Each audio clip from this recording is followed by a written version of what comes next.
Shreyas Iyer bro, Delhi capitals 2013 ಇಂದ 2018 5 ವರ್ಷ ಆಯ್ತು, ಒಂದ್ ಪ್ಲೇ ಆಫ್ಸ್ ಗೂ ಸೆಲೆಕ್ಟ್ ಆಗ್ತಾ ಇಲ್ಲ ಬ್ರೋ. ತಗೋ ಡೆಲ್ಲಿ ಕ್ಯಾಪಿಟಲ್ಸ್ ಗೆ ಪ್ಲೇ ಆಫ್ಸ್. ಡೆಲ್ಲಿ ಕ್ಯಾಪಿಟಲ್ಸ್ ಯಾವಾಗ್ಲೂ ಫೈನಲ್ ವರ್ಗುನೇ ಹೋಗಿಲ್ಲ, ಅದೊಂದೇನಾದ್ರು. ತಗೋ ಡೆಲ್ಲಿ ಕ್ಯಾಪಿಟಲ್ಸ್ ಗೆ finals. Shreyas bro, Kolkata night Riders 10 ವರ್ಷ ಆಯ್ತು ಬ್ರೋ ಕಪ್ಪೆ ಗೆಲ್ದೆ. ಡಿಸಿ ನ ಫೈನಲ್ ವರ್ಗೂ ಕರ್ಕೊಂಡು ಹೋದ್ರಿ, KKR ಹತ್ರ ಕಪ್ ಗೆಲ್ಸಕ್ ಆಗುತ್ತಾ? ತಗೋ KKR ಗೆ ಕಪ್ಪು. ಏನಿವ್ರು ಕ್ಯಾಪ್ಟನ್ ಆಗಿ ಹೇಳಿದ್ದೆಲ್ಲ ಮಾಡ್ತಾ ಇದಾರೆ. ಪಂಜಾಬ್ ಕಿಂಗ್ಸ್ ಅವರಂತೂ 11 ಇಯರ್ಸ್ ಇಂದ ಪ್ಲೇ ಆಫ್ಸ್ ಗೆ ಸೆಲೆಕ್ಟ್ ಆಗಿಲ್ಲ.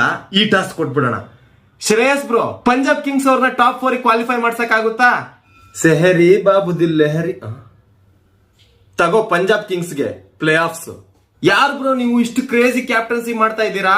ಫಸ್ಟ್ ಕ್ಯಾಪ್ಟನ್ ಇಂದ IPL ಹಿಸ್ಟರಿ 3 ಬೇರೆ ಬೇರೆ ಟೀಮ್ ಗಳ ಕ್ಯಾಪ್ಟನ್ ಆಗಿ ಆ 3 ಟೀಮ್ ನ ಪ್ಲೇ ಆಫ್ಸ್ ಕರ್ಕೊಂಡು ಹೋಗಿರೋರು.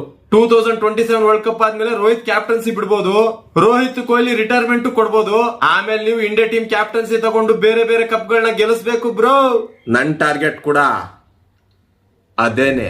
BCCI ಸೆಲೆಕ್ಟರ್ಸ್ ಜೊತೆ ಸ್ವಲ್ಪ ಪ್ರಾಬ್ಲಮ್ ಇದೆ, ಅದು ಸಾಲ್ವ್ ಆದ್ರೆ ಕ್ಯಾಪ್ಟನ್ಸಿ ನನಗೆ ಕೊಟ್ರೆ ಕಪ್ ನಾನು ನಿಮಗ್ ಕೊಡ್ತೀನಿ.